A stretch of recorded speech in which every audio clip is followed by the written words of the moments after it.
শীতের সময়ে পদ্মা সোয়েটার কিনেছে 850 টাকায়, সুরমা 1250, এটা অক্টাল টাকায়, এবং মেঘনা 380 হেক্সাডেসিবেল টাকায়।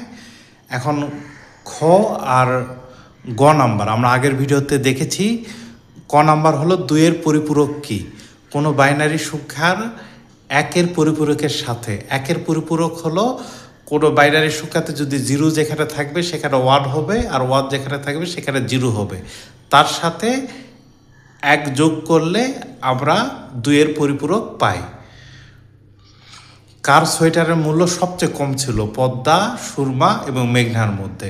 পদ্মা সোয়েটারের মূল্য 850 টাকা, স্বাভাবিক ডেসিবেল সংখ্যায় দেওয়া আছে।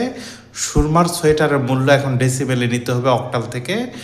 এই কারণে 1 গুণন 83 প্লাস 2 গুণন 82 প্লাস 5 গুণন 81 প্লাস 0 গুণন 80।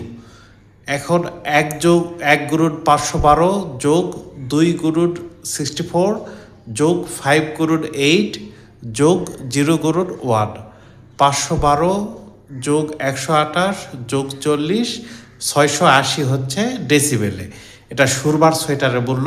তাহলে মেঘনার সোয়েটারের মূল্য আছে হেক্সাডেসিবেলে। তাহলে 3 গুণন 16 যোগ 8 গুণন 16 যোগ 0 গুণন 16 এখন 3 গুণন 256 যোগ 8 গুণন 16 যোগ 0 গুণন 1, তাহলে 768 আর 128 হয়, তাহলে 896 টাকা।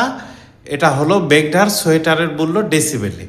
তাহলে ডেসিবেল বা দশমিক সংখ্যা পদ্ধতি অনুযায়ী যেহেতু মেঘনার সোয়েটারের মূল্য 896 টাকা, পদ্মার সোয়েটারের মূল্য 850 টাকা, সুরমার সোয়েটারের মূল্য 640 টাকা, সুতরাং সুরমার সোয়েটারের মূল্য সবচেয়ে কম এবং মেঘনার সোয়েটারের মূল্য সবচেয়ে বেশি।